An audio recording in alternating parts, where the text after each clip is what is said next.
समन्ता चक्रवालेषु अत्रा गच्छन्तु देवता सद्धम्मं मुनिराजस्स सुनन्तु सग्ग मोक्खदं ධම්මස්සවන කාලෝ අයං බදන්තා ධම්මස්සවන කාලෝ අයං බදන්තා ධම්මස්සවන කාලෝ අයං බදන්තා නමෝ තස්ස භගවතු අරහතු සබ්බ ධම්මේසු අප්පටිහත ඥානචාරස්ස දස බලධරස්ස චතුවේසාරජ්‍ය විසරදස්ස සබ්බ සත්තුත් තමස්ස ධම්මිස්ස රස්ස ධම්ම රාජස්ස ධම්මස්සාමිස්ස තථාගතස්ස සබ්බඤුනෝ සම්මා සම්බුද්දස්ස නමෝ තස්ස භගවතු අරහතු සබ්බ ධම්මේසු පටිහත ඥානචාරස්ස දස බලධරස්ස චතුවේසාරජ්‍ය විසරදස්ස සබ්බ සත්තුත්තමස්ස ධම්මිස්ස රස්ස ධම්ම රාජස්ස ධම්මස්සාමිස්ස තථාගතස්ස සබ්බඤුනෝ සම්මා සම්බුද්දස්ස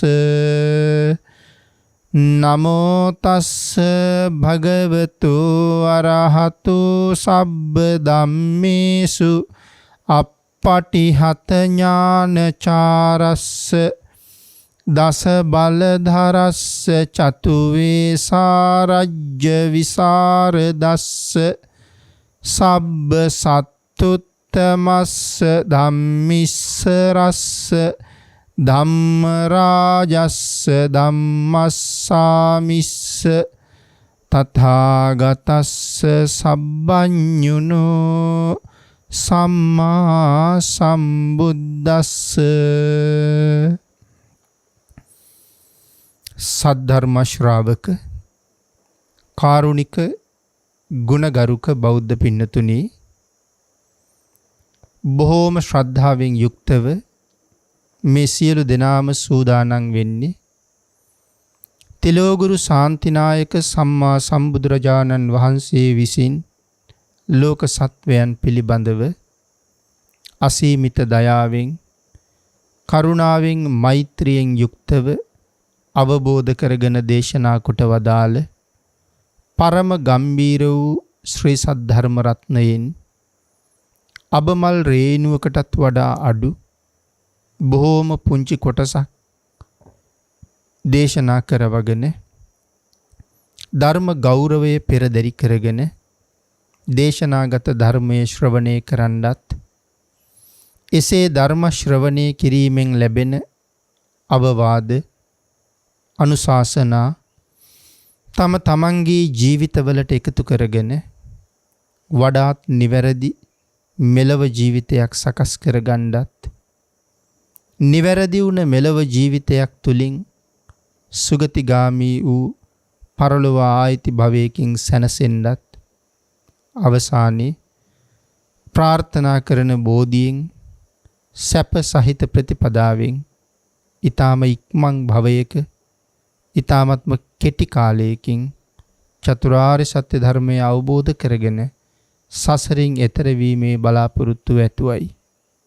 පින්නතුනි, ඒ උතුම් බලාපොරොත්තු ප්‍රාර්ථනා සියල්ලක්ම සද්ධර්ම දානානිසංසයත් සද්ධර්ම ශ්‍රවණානිසංසයත් තුලින් මුදුන්පත් කරගන්න හේතු වාසනා වේවා කියලා ප්‍රාර්ථනා කරනවා. අද ධර්මදේශනාවේ මාතෘකාව හැටියට මම යොදා ගන්න කල්පනා කළේ ධම්මපද පාළියේ දණ්ඩ කියන වර්ගයේ සඳහන් වෙන 14 වෙනි ගාථාව.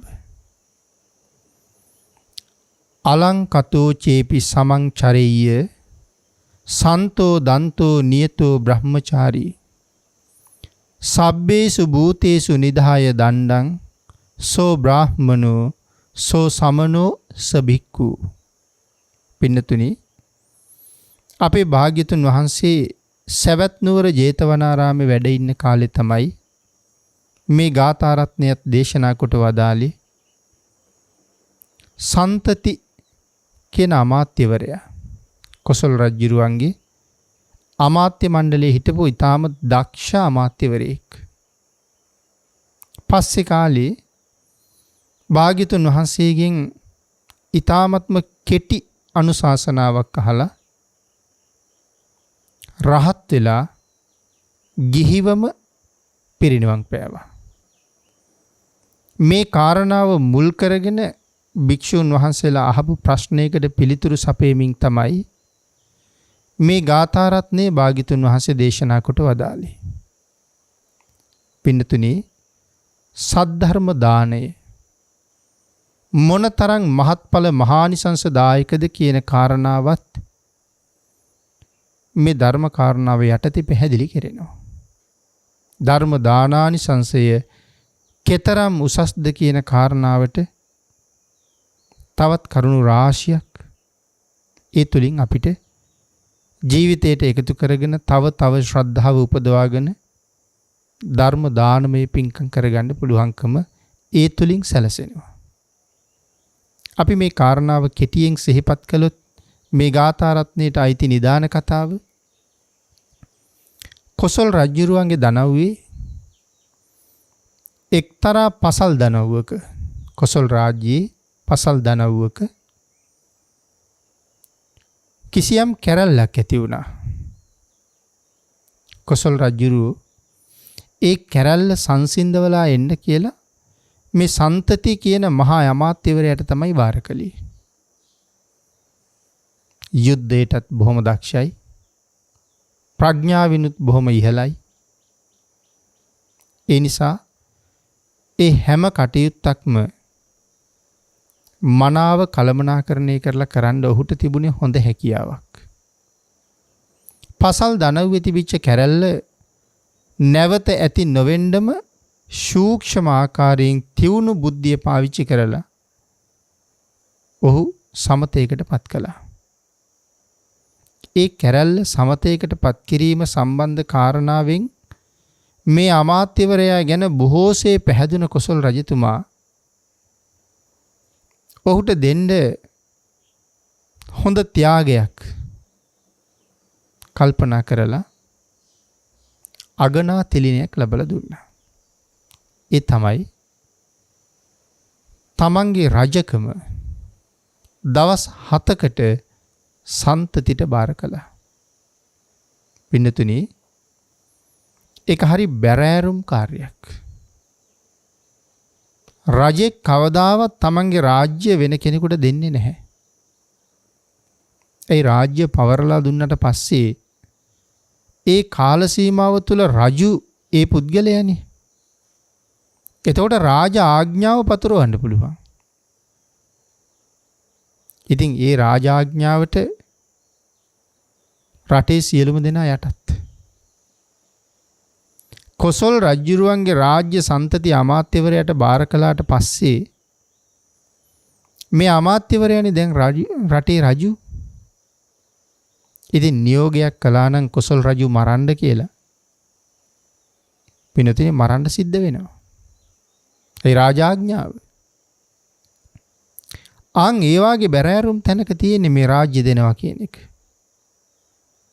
එතකොට මේ අමාත්‍යවරයා සම්බන්ධයෙන් රජුරවන්ට මොනතරම් විශ්වාසයක් තිබුණද? ඔහු මොනතරම් දක්ෂ විදිහට ඒ කැරැල්ල මර්ධනය කළාද? ඒ කැරැල්ල කොයිතරම් දරුණු විදිහට තියෙන්නේ නැද්ද එතකොට? ඒ ගැන පැහැදුන නිසා සතුටටනේ රජුරු මේ 7 දවසකට රජකම දෙන්නේ.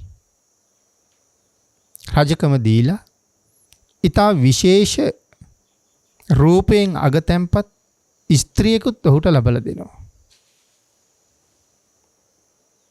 සන්තති අමාත්‍යවරයා රජකමින් පිදුම් ලබලා මේ විශේෂ ස්ත්‍රියගේ නැටුම් ගැයුම් වැයුම් මනරම් දර්ශනීය සංදර්ශන බල බල රාජශ්‍රී භුක්ති විඳ විඳ මේ දවස් 7 කාලය ගත කළා.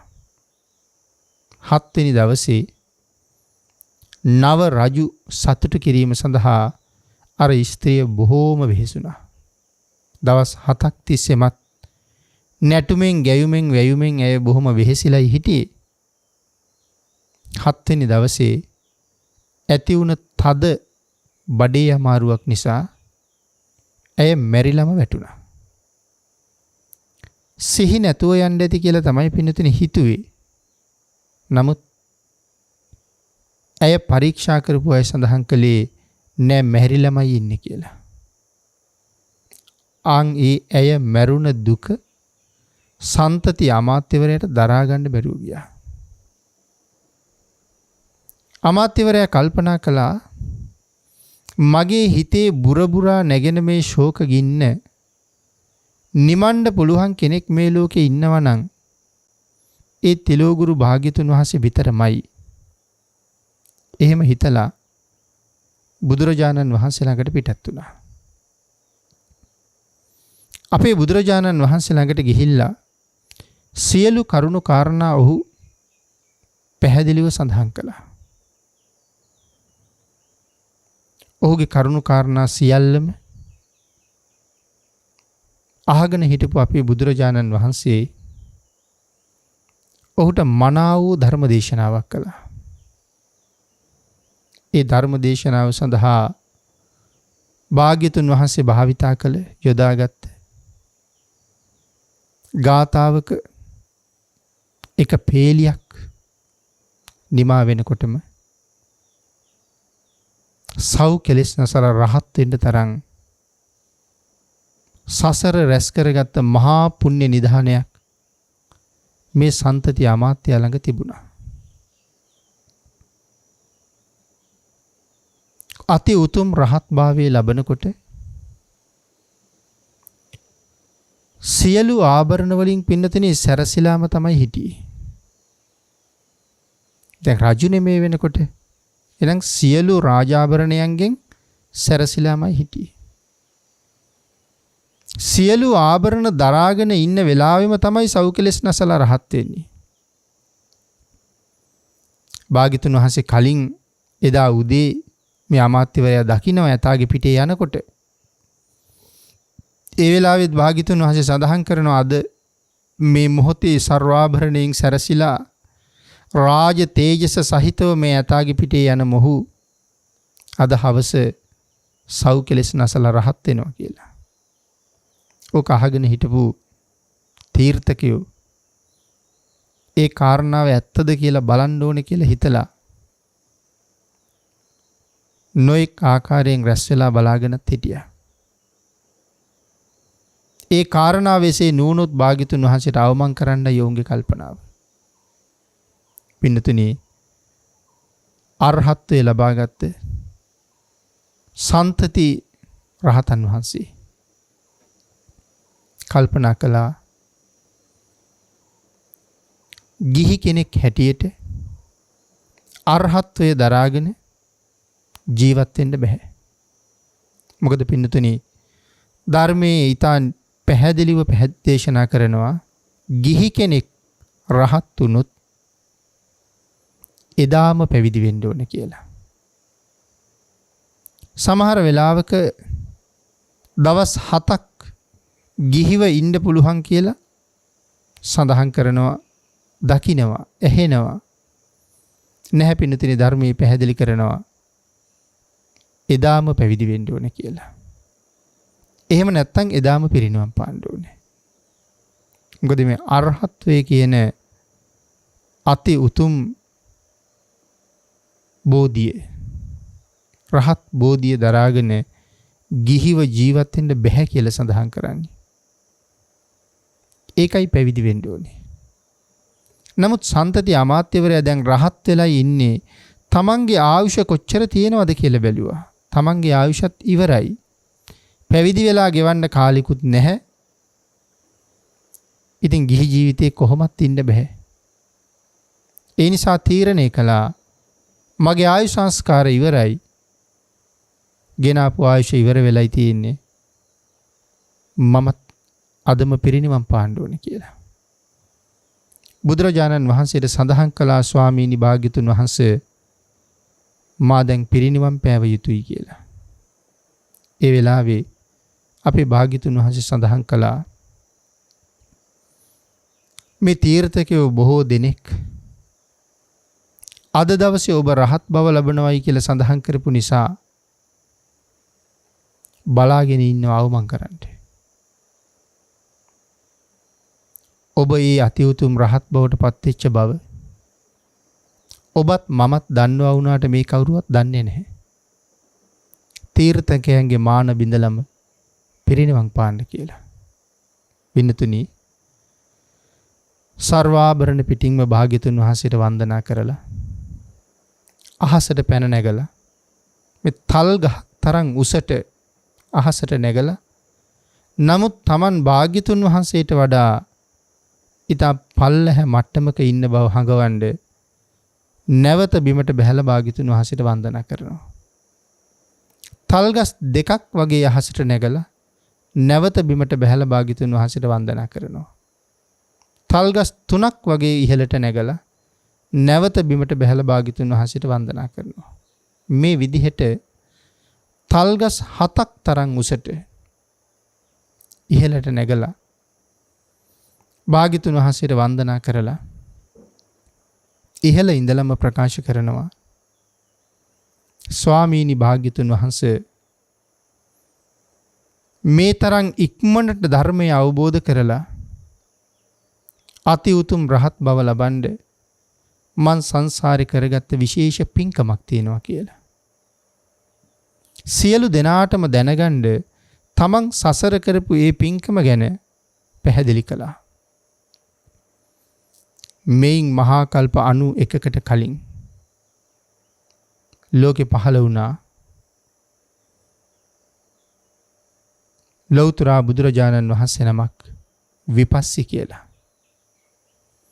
විපස්සී භාග්‍යතුන් වහන්සේගේ කාලේ බන්දුම කියන නගරයේ එක කුලගයක මටත් ඉපදෙන්න අවස්ථාව ලැබුණා. තරුණ වයසට ආපු මම ජීවිතේට අකුසල් රැස් කරගන්නේ නැතුව ජීවත් වෙන්න ක්‍රමයක් කල්පනා කළා. මේ බුද්ධ ශාසනය ලැබිලා තියෙන වෙලාවේ එයින් මනා ප්‍රයෝජනයක් ලබන්නත් ඕනේ. මම කල්පනා කළා අකුසල් රැස් නොකරගෙන කුසල් රැස් වෙන විදිහේ වැඩක් කරන්න. මම අදහස් කළේ විපස්සී භාග්‍යතුන් වහන්සේ ධර්ම දේශනා කරන දවස මිනිසුන්ට මම දැනුම් දෙනවා කියලා. මට අකුසල් වෙන්නේ නැහැ. නමුත් මට කුසල් සිද්ධ වෙනවා. මම ධර්ම දේශනා කරන දවස පිළිතුරු විපස්සී භාග්‍යතුන් වහන්සේ දීර්ඝ ආයුෂ තියෙන බුදුරජාණන් වහන්සේ නමක්. ඒ නිසා අපේ භාග්‍යතුන් වහන්සේ වගේ නිතර නිතර ධර්ම දේශනා කරන්නේ නැහැ.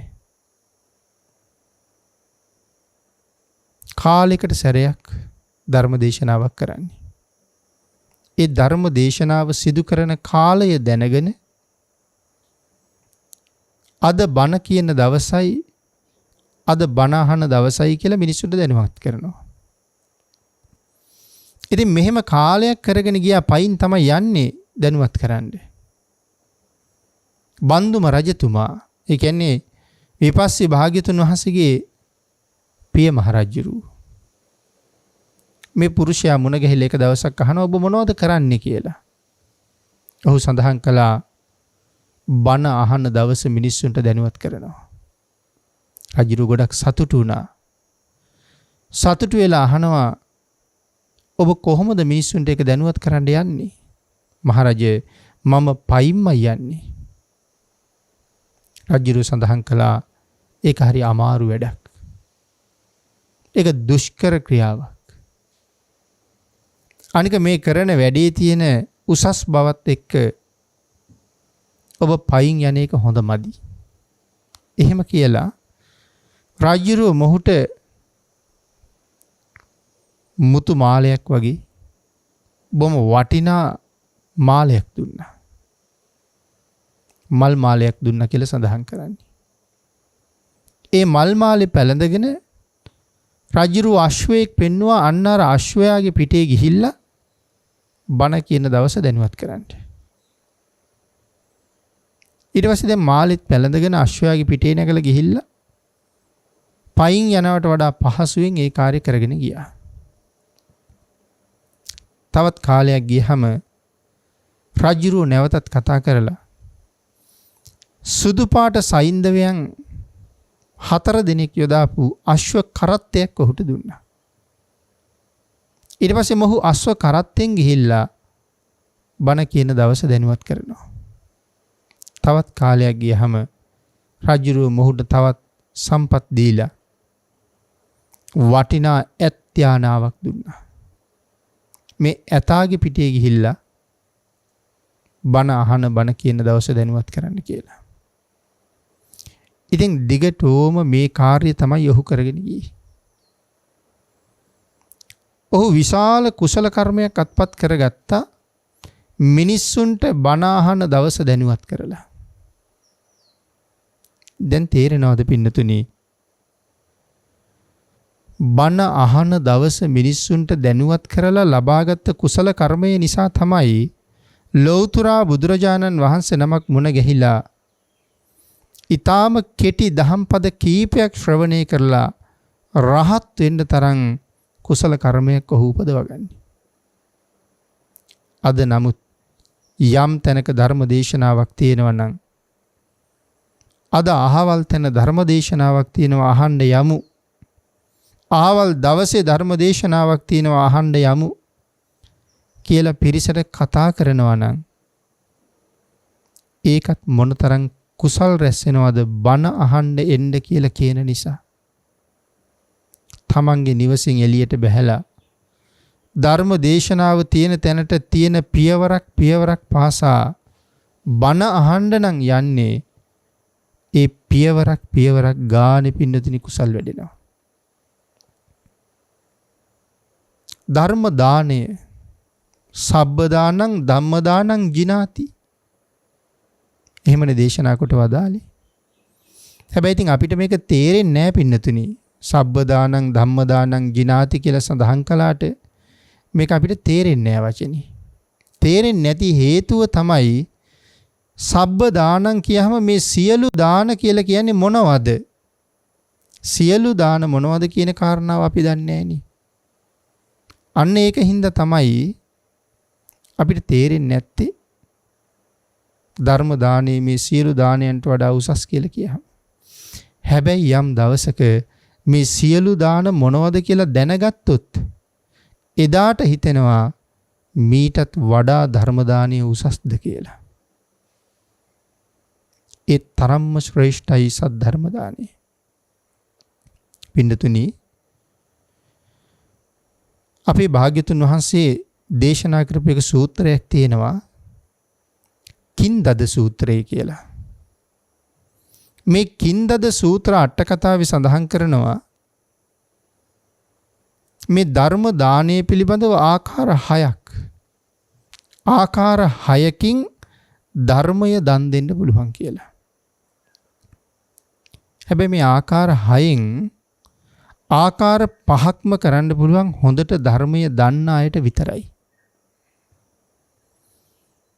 ඒ ආකාර 6 මොනවද කියලා කෙටියෙන් සිහිපත් කළොත් කිංදද සූත්‍ර අට කතාවට අනුව පළවෙනි එක තමයි ධර්මය දේශනා කරන්න පුළුවන්. හොඳට ධර්මය දැනගෙන තමන් ඉගෙනගත්ත නිවැරදි ධර්මය දේශනා කිරීම තුළින් ධර්ම දානමය කුසල කර්මය ලබන්න පුළුවන්. දෙවෙනි එක තමයි අට කතාව කියලා දෙන්න පුළුවන්. අට කතාව කියලා කියන්නේ අපේ භාග්‍යතුන් වහන්සේගේ ප්‍රකීර්ණක දේශනාව. දීර්ඝ විස්තර අන්තර්ගත වෙලා තියෙන අට කතාවයි. අපිත් පින්නතුනි ත්‍රිපිටකය කියලා කියන්නේ මේ 84000ක් ධර්මස්කන්ධයේ කෙටි ලියවිල්ලක් විතරනේ. තව විදිහකට සඳහන් කළොත් ත්‍රිපිටකය කියලා කියන්නේ භාග්‍යතුන් වහන්සේ දේශනා කොට වදාළ ධර්මස්කන්ධයේ සාරාංශයක් විතරයි. එතකොට මේ දීර්ඝ ධර්ම කරුණු පැය ගණන් දේශනා කරපුවා ඒ සියල්ලම සංග්‍රහ වෙලා තියෙන අට කතාවේ. ඒකට තමයි ප්‍රකීර්ණක දේශනාව කියලා කියන්නේ. එතකොට මේ අට කතාව මනාව ඉගෙනගෙන තවත් කෙනෙකුට කියලා දෙනවා නම් ඒකත් ධර්ම දානයක්ම තමයි. අට කතං කතේසි කියලා සඳහන් කරනවා. ත්‍රිපිටක පාලිය උගන්වන්න පුළුවන්. පාලි භාෂාවෙන් ලියවිලා තියෙන විනය සූත්‍ර අභිධර්ම කියන මේ ත්‍රිපිටකය තවත් බොහෝ දෙනාට උගන්වනවා කියන එක ධර්ම දානයක්ම තමයි. ඊළඟට පින්නතනි බණ අහපු අය දහම් පොතපත ත්‍රිපිටකය අට කතා කියවපු අය ඒ තුළින් තමන්ට නැගුණ යම් යම් ගැටලුකාරී අවස්ථා විසඳගන්න ආවහම ඒ අයගේ ප්‍රශ්නවලට ධර්මානුකූලව පිළිතුරු ලබලා දෙන එක තවත් ධර්ම දානයක්. අසන ලද ප්‍රශ්නවලට ධර්මයෙන්ම පිළිතුරු දෙන එක. පස්වෙනි කාරණාව යෝගාවචරයන්ට භාවනා කර්මස්ථාන ලබලා දෙන එක. ඒකත් ධර්ම දානයක්. මේ කාරණා පහම පින්නතුනි කරන්න පුළුවන්කම තියෙන්නේ හොඳ ධර්මදර උගත් වියත් කෙනෙකුට විතරයි. හැබැයි උගත් වියත් කියලා මෙතන කියහම මේ බාහිර බටහිර ශිල්ප ශාස්ත්‍ර ඉගෙන ගත්ත අය ගැන නෙමෙයි සඳහන් කරන්නේ. මනාව ත්‍රිපිටකය ඉගෙන ගත්ත උගතෙක් වියතෙක් ගැනයි මේ සඳහන් කරලා තියෙන්නේ. අවසාන කාරණාව අනික් හැම කෙනෙකුටම කරගන්න පුළුවන් උසස් ධර්ම දානමය පින්කමක්. ඒ තමයි පින්නතිනේ ධර්ම ශ්‍රවණය කරවීම. එතකොට මේ වාගේ මාධ්‍ය තුලින් බොහෝ දෙනාට ධර්මය අවබෝධ කරගන්න, ධර්ම ශ්‍රවණය කරන්න, ජීවිතයේ ධර්මානුකූලව නිවැරදි කරගන්න, සසරින් එතර යන මඟ දැනගන්න දෙස් විදෙස් වල ඉන්න අයට බණ අහන්න පහසුකම් හදලා දෙනවා කියලා කියන්නේ ඒක අති උතුම් සද්ධර්ම දානමය පින්කමක්. දේශකයාණන් වහන්සේලාට ආරාධනා කරලා, දේශකයාණන් වහන්සේලා වැඩම කරවලා, ධර්ම දේශනාව සංවිධානය කරලා පවත්වන තැනට බොහෝ ජනතාව රැස් කරවලා, ඒ රැස් කරවපු ජනතාවට බණ අහන්න පහසුකම් හදලා දීලා, සමහර වෙලාවට ආහාර පාන ආදියත් ලැබලා දීලා, බණ අහන තැනට එන්න සමහර අය රථ වාහනත් යොදවලා, අහවල් තැන ධර්මදේශනාවක් තියෙනවා කියලා දැනුවත් කරන්න විද්‍යුත් මාධ්‍ය මුද්‍රිත මාධ්‍ය දෙකම යොදාගෙන දැනුම් දීම් කරලා, මේ ආදී හැම කාරණාවක්ම පින්නතුනි ධර්ම දානමය පින්කමටම තමයි අයිති වෙන්නේ. එතකොට යම් කෙනෙක් ධර්ම දේශනා පින්කමක් සංවිධානය කරගෙන ධර්ම දානමය පින්කමක් කරනවා කියලා කියන්නේ රැස් වෙච්ච අයට බණ අහන්න අවස්ථාව හදලා දුන්න එක විතරක්ම නෙමෙයි පින්නතුනි. ඒ කාරණාව වටා ගෙතුන ධර්ම දාණයටම සම්බන්ධ තව පින්කම් කොච්චර තියෙනවද? ඒ හැම එකක්මත් ධර්ම දාන පින්කමට තමයි අයිති වෙන්නේ. කෑම දුන්නා නම් ඒ කෑම දීලා තියෙන්නේ බණ අහන්න ආපු නිසා. බණ අහන්න එන අයටයි කෑම දෙන්නේ. පාන වර්ග දන් දුන්නා නම් බණ අහන්න එන හැමෝටම පාන වර්ග දෙනවා. පහසුවෙන් වාඩි වෙලා බණ අහන්න, අවුවෙන් වැස්සෙන් පීඩාවක් නොවෙන්න පහසුකම් හදලා දෙනවා. මේ ආදී නොයෙක් දේවල් ධර්ම දාණයටමයිති. එහෙමනම් වර්තමානයේ මේ සදහැවත් ගිහි පැවිදි උතුමන් වහන්සේලා, ගිහි දායක පින්නතුන් මේ 6 වෙනි කාරණාව ඕන තරම් සම්පූර්ණ කරගන්න ශ්‍රද්ධාවෙන් යොමු වෙනවා. ශ්‍රද්ධාවක් තියෙනවා. අනුකම්පාව, කරුණාව, මෛත්‍රිය තියෙනවා. භාග්‍යතුන් වහන්සේගේ ධර්මයේ ඇහෙන්නේ නැති, අහන්න බැරි පළාත්වල, ප්‍රදේශවල, පිටරටවල් වල ජීවත් වෙන අයට, ප්‍රත්‍යන්ත දේශවල ජීවත් වෙන අයට නමුත් මේ විද්‍යුත් මාධ්‍යයෙන් හරි ධර්ම ශ්‍රවණය කරන්න අවස්ථාව උදා කරලා දෙන්න ඕනේ කියන චේතනාවල් පදනම් කරගෙන ධර්ම ශ්‍රවණය කරන්න පහසුකම් තිබුණත්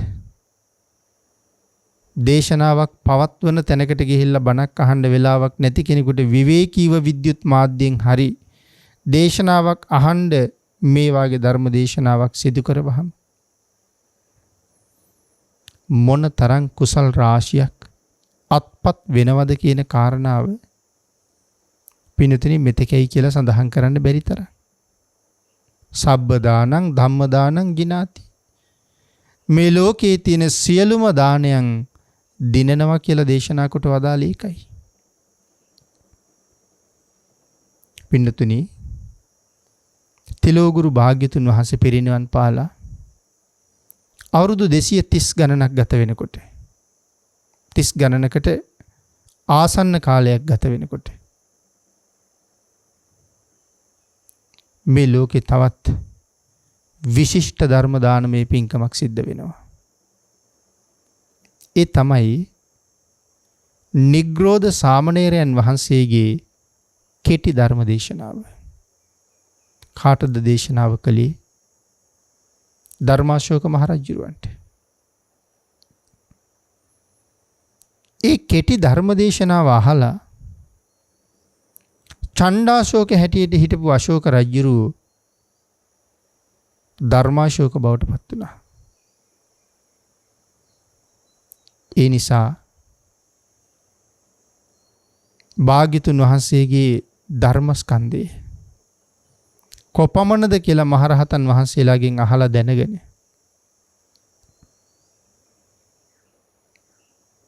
84000ක් ධර්මස්කන්ධයේ බව දැනගෙන ඒ ධර්මස්කන්ධයට උපහාර හැටියට 84000ක් විහෙර විහාර දඹදිව් තලයේ පුරාම හැදුවා.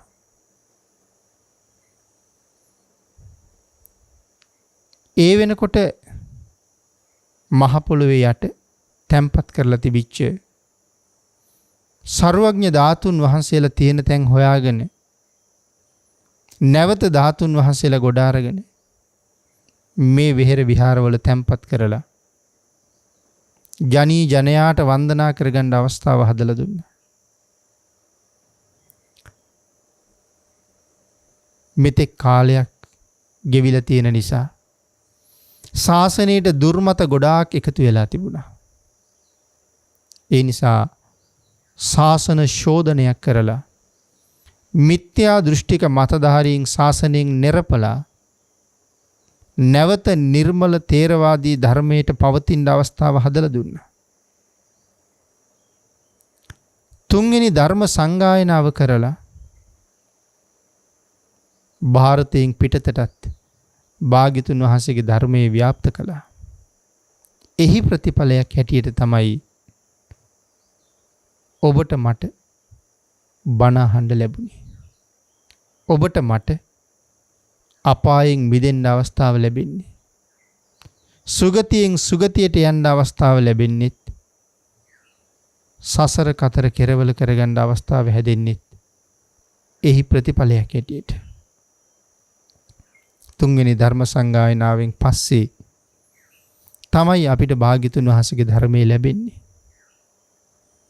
ධර්මාශෝක මහරජුරු මේ සියල්ලම කළා වගේ මේ ශාසනයේ හැබෑම දායකයෙක් බවට පත් වෙන්න කියලා හිතාගෙන මහරහතන් වහන්සේලාගෙන් තොරතුරු අහලා ජම්බුද්දීපේ එවකට හිටපු යුව රජු මහින්ද යුව රජතුමා අනාගතයේ ජම්බුද්දීපේ අධිපතියා ශාසනයට බාර කළා. පින්නතුනි මහින්ද කුමරුගෙත් ඒ කායන අභිලාෂය වෙලා තිබුණේ මුළු ජම්බුද්දීපයට රජ වෙලා දීප චක්‍රවර්ති මහ රජෙක් හැටියට වැජබෙන්න නෙවෙයි, සම්මා සම්බුද්ධ ශාසනය වෙනුවෙන් තමන්ගේ ජීවිතේ පූජා කරලා මේ ශාසනයට යම් මෙහෙවරක් කරන එක. පියාණන්ගේ බලාපොරොත්තුව මුදුන්පත් කරවන්න, මල් පල ගන්වන්න. ඒ නිසා එක පාරම ඉදිරිපත් වුණා, කැමැත්ත ප්‍රකාශ කළා. තමන්ගේ අවස්ථාවත් ඒ තුලින් මනවින්ම සම්පූර්ණ කරගත්තා. එතකොට මේ සියල්ලම උතුම් ධර්ම දානයක් නිසා. ධර්මාශෝක මහරජුරු දවසකට කහවණු ලක්ෂ 5ක් ශාසනය වෙනුවෙන් වියදම් කරනවා කියලා කියන්නේ පින්නතුනි. මොකටද? ජම්බුද්දීපය පුරාම භාග්‍යතුන් වහන්සේගේ ධර්මයේ ප්‍රචාරය කරවන්නත්, සෑම දවසකට 63000ක් භික්ෂුන් වහන්සේලාට දානි සපයන්නත්, තුනුරුවන්ට නොයෙක් අවශ්‍යතා සම්පූර්ණ කරලා දෙන්න, සිව්පසයෙන් සංග්‍රහ කරලා දීම සඳහාත්, ගිලන් භික්ෂූන් වහන්සේලාට බේත් හේත් කරමින් අප උපස්ථාන කිරීම සඳහාත්, නිග්‍රෝධ සාමණේරයන් වහන්සේ වෙනුවෙනුත් කහවණු ලක්ෂ 5ක් වියදම් කරනවා කියලා සඳහන් කරන්නේ. මේ ශාසනය වෙනුවෙන් ඒ තරම් මහා කැපකිරීමක් කරලා සම්මා සම්බුද්ධ ශාසනයේ චිරස්ථිතිය තහවුරු කරලා ලෝක සත්වයාට ධර්මයෙන් ආරක්ෂාව ලබන්න අවස්ථාව තව තව වැඩි කරලා දීලා සතර අපායෙන් මිදිලා සුගතියෙන් සුගතියට යන්න පාර හදලා සසරින් මිදෙන්න අවස්ථාව හැදුවෙත් අදත් මේ ලෝකේ මහරහතන් වහන්සේලා බිහි වෙනව නම් ඒ මහරහතන් වහන්සේලාට විශේෂ අනුග්‍රහයන් ධර්මාශෝක මහරජුරවන්ට නිග්‍රෝධ සාමණේරයන් වහන්සේ ධර්ම දේශනා කරලා ලබලා දුන්නේ ඒ අවබෝධය නිසයි පින්නතුනි.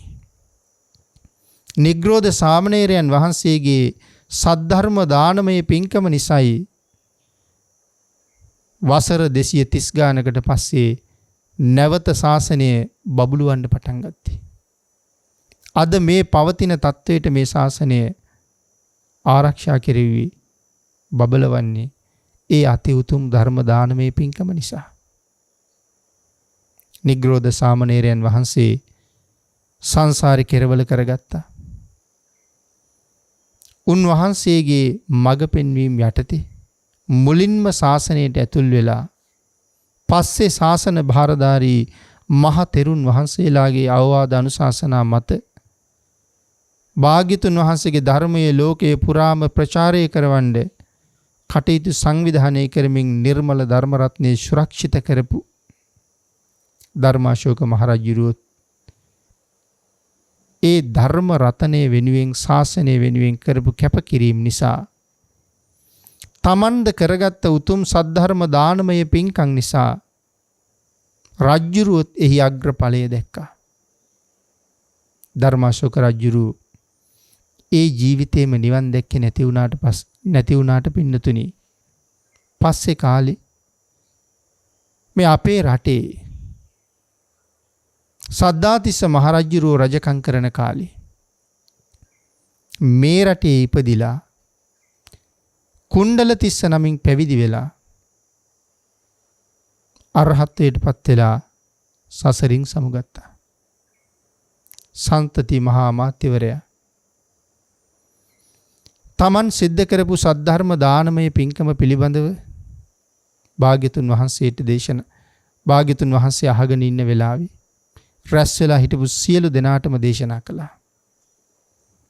භාග්‍යතුන් වහන්සේ උදේ සඳහන් කරපු ප්‍රකාශය මල්පල ගන්වලා තීර්ථකයන්ගේ මත බිඳලා තමන් අරහත්ත්වය ප්‍රකාශ කරලා ආයු සංස්කාර ඉවර වෙලා තියෙන නිසා අහසෙදිම තේජෝ කසිනේට සමවැදිලා සර්වාභරණ පිටින්ම දැවෙන්න පටන් ගත්තා. පිරිනිවන් පාලා.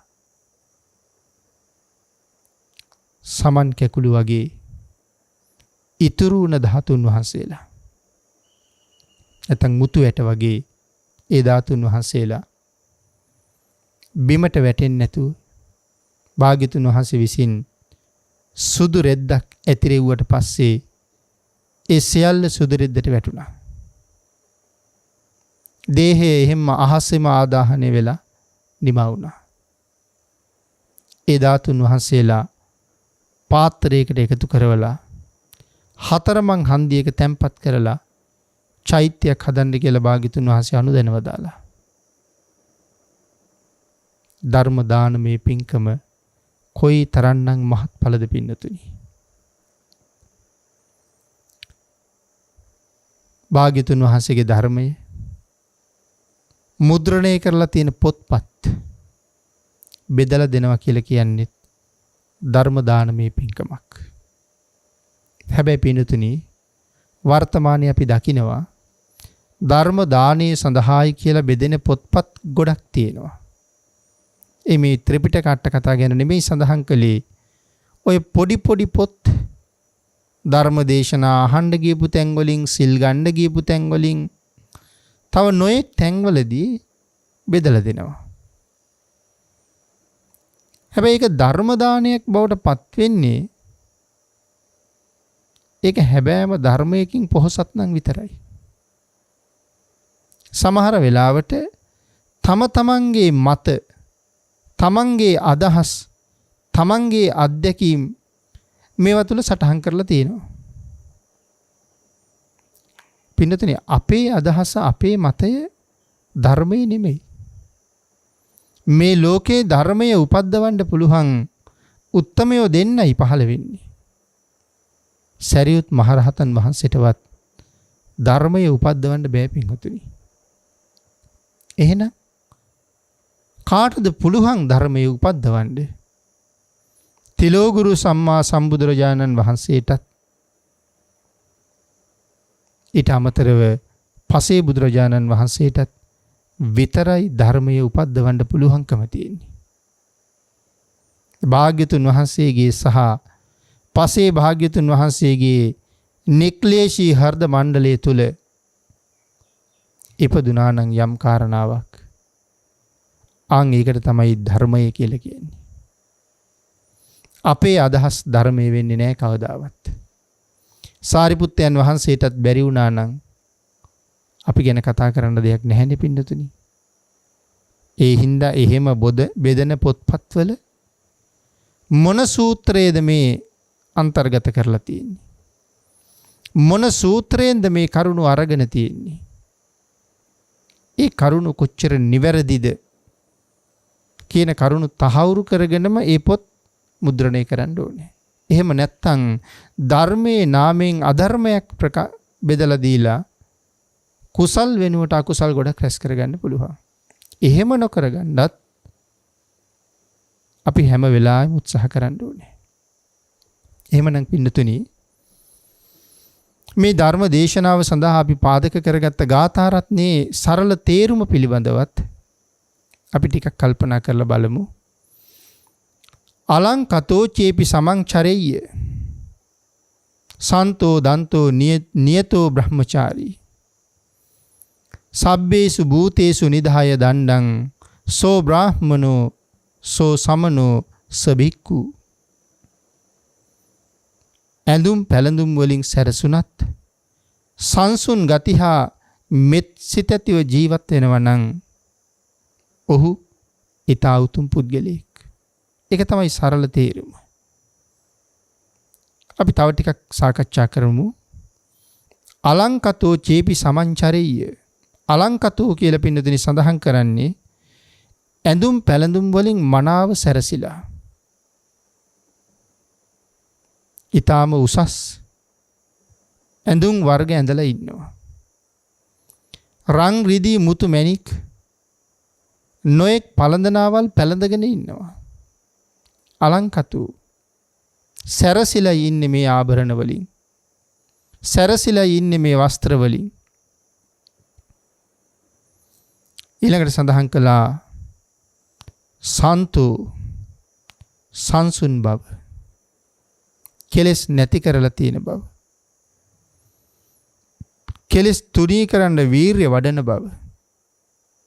මෙන්න මේ ක්‍රියාවන් යටතේ යම් කෙනෙක් සංසුන් භාවයට පත් වෙලා නම්, සංසිඳිලා නම්, නිමිලා නම්, දන්තෝ දැමුණු බව, හික්මුණු ඉන්ද්‍රියයන්ගෙන් යුක්තයි නම්, කායික සංවරය, වාචසික සංවරය, මානසික සංවරය, හික්මුණු ඉන්ද්‍රියන් කියලා මෙතන සඳහන් කරන්නේ ඒකයි. කයින් කරන වැරදි වලින් මිදිලා, වචනයෙන් කරන වැරදි වලින් මිදිලා, මනසින් කරන වැරදි වලින් මිදිලා යම් කෙනෙක් ජීවත් වෙනවා නම් ඒකයි මෙතන දන්තෝ කියලා සඳහන් කළේ. නියතෝ නියත ගති ඇති බව, සිව් මගින් නියත ගති ලබාගත් බව. මොකද්ද මේ සිව් මගින් ලබාගත් නියත ගති කියලා සඳහන් කළන්නේ? සෝවාන්, සකදාගාමි, අනාගාමි, අරිහත්. ඒකයි මෙතන සඳහන් කරලා තියෙන්නේ. නියතයි. ඒකාන්තයෙන් මේ මාර්ගඵල වලට පැමිණිලා නම් ඊළඟට සඳහන් කළා බ්‍රාහ්මනෝ. බ්‍රාහ්මණ කියලා කියන්නේ සිතින් පව් බැහැර කළ පුජ්‍යලයා. සමන කියලා කියන්නේ පව් සංසිඳවපු පුජ්‍යලයා. බික්කු කියලා කියන්නේ කෙලෙසුන් බිඳ දැමූ පුජ්‍යලයා. සෝ බ්‍රාහ්මනෝ සෝ සමනෝ ස බික්කු. පින්නතුනි මෙතන සඳහන් කරන්නේ සර්වාභරණයෙන් සැරසිලා හිටියත්, වටිනා ඇඳුම් ආයිත්තන් වලින් ගත සරසගෙන හිටියත්, පලන්දවගෙන හිටියත්, සමහර වෙලාවට තවත් නොයෙක් සැරසෙන ක්‍රම භාවිතා කරලා තිබුණත් ඔහු සංසුන් නම්, ඔහු තිදොර සංවර කරගෙන මනා දැමුණු පුද්ගලයෙක් නම්, තමාව දමනය කරගත්ත කෙනෙක් නම් කියන එකයි මනාව දැමුණු පුද්ගලයෙක් නම් කියලා කියන්නේ. මෛත්‍රී සහගත සිතුවිල්ලෙන් යුක්ත නම්, පින්නතුනි යමෙකුගේ තිදොර සංවරයි නම් ඔහු මෛත්‍රී සහගත පුද්ගලයෙක්. එමනම් මෛත්‍රී සහගත මෙත් සිත් ඇති පුද්ගලයෙක් නම් මගඵල ලබලා තින්නව නම් ඔහු බ්‍රාහ්මණ කියලා හඳුන්වන්න සුදුසුද? සමන කියලා හඳුන්වන්න සුදුසුද? බික්කු කියලා හඳුන්වන්න සුදුසුද? භාග්‍යතුන් වහන්සේගෙන් අහපුවාම අපේ භාග්‍යතුන් වහන්සේ දේශනා කොට වදාලා මේ සඳහන් කරපු කරුණ වලින් යුක්තයි නම් ඔහුට බ්‍රාහ්මණ කීවත් කමක් නැහැ. ඔහුට ශ්‍රමණ කීවත් කමක් නැහැ. ඔහුට භික්ෂු කීවත් භික්ෂු කියලා සඳහන් කළත් වරදක් නැහැ. ඒ පුද්ගලයාට, ඒ දැමුණු තැනැත්තාට මේ ආකාර තුනම හොඳයි කියලා. එහෙමනම් පින්නතුනි මේ ගාථා රත්නයේ යටතේ කෙටි කාලයක් තුල ධර්ම කරුණු ටිකක් අපි සාකච්ඡා කරන්න යෙදුණා. විශේෂයෙන් සද්ධර්ම දාණය මොන තරම් මහත්ඵලද මහානිසංසදායකද කියන කාරණාව මෙතනින් නැවත සැරයක් අපි ඔප්පු කරගත්තා. අන්න ඒ නිසා ඔබ විසින් මේ සිදු කරන උතුම් ධර්ම දානමය පින්කම් ඒ තුලින් ඔබ රැස් කරගන්න අසීමාන්තික පුණ්‍ය සම්භාර ධර්මයන් මෙච්චරයි මෙපමණයි කියලා සීමා කරලා දක්වන්න පුළුවන් කමක් නැහැ.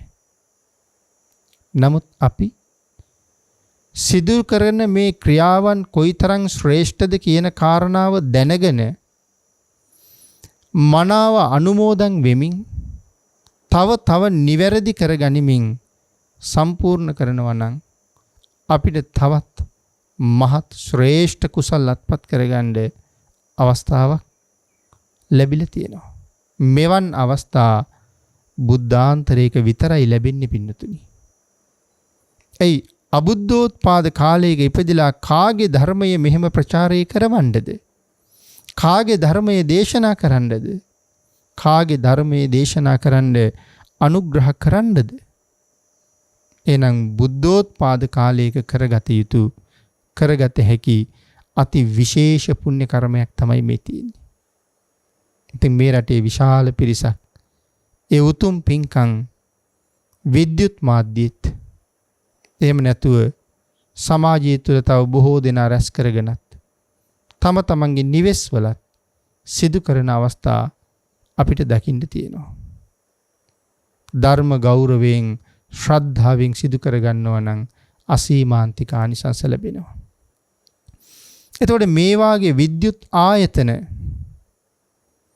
මේ විද්‍යුත් ආයතන ආරම්භ කරලා ඒ ආයතන පවත්වාගෙන යමින් නඩත්තු කරමින් විශේෂ කැපකිරීම් සිද්ධ කරමින් තවත් පුණ්‍යවන්ත සත්පුරුෂ පිරිසක් කටයුතු කරන නිසා තමයි ඔබට මේ භාග්‍ය උදා කරගන්න අවස්ථාව ලැබිලා තියෙන්නේ. සමහර වෙලාවට වර්තමාන සමාජයේ සමහර අය ඉතින් එවන් මාධ්‍ය ආයතන වලට චෝදනා කරනවා, දෝෂාරෝපණය කරනවා, විවිධ කවි කතා කියනවා. නමුත් පින්නතුනි මේ සිද්ධ කෙරෙන මෙහෙවර කොයි තරම්ද කියන කාරණාව හරියට අවබෝධ කළා නම් තේරුම් අරගත්තා නම්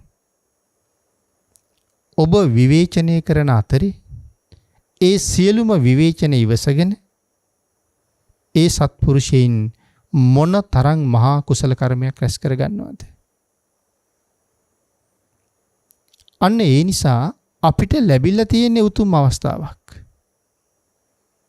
විවේචනයේ පසෙක තියලා අපිට කරන්න බැරි දෙයක් තමන්ගේ හැකියාවයි ශක්තියයි පදනම් කරගෙන තවත් කෙනෙක් කරනකොට ඒ දල්වලා තියෙන පහනෙන් හොඳ එළියක් ලබා ගන්න තමයි අපි උත්සාහ කරන්න ඕනේ. නමුත් සමාජයේ හැටි අර එහෙමයි. කාලයක් තිස්සේ බණ මඩුවට එකතු වෙලා බණ අහා හිටපු මිනිස්සු අඟුලිමාල මහතෙරුන් වහන්සේට අඟුලිමාලයා කියලා බැනපු කාල තියෙන්නේ ඇති පින්නතුණි ඕන තරම්. නමුත් එදා බණ අහනවා කියලා ධර්මශාලාවේ වාඩි වෙලා අඟුලිමාලයා කියලා බැන හිටියට ඒ බැනපු අපි තවමත් මේ ලෝකේ ඉන්නවා. තවමත් සසර උපදිනවා. නමුත් අපි එදා මිනී මරුවා හොරා කියලා කියපු ඒ උතුමන් අපිට කලින් සංසාරේ කෙරවල කරලත් ගිහිල්ලා.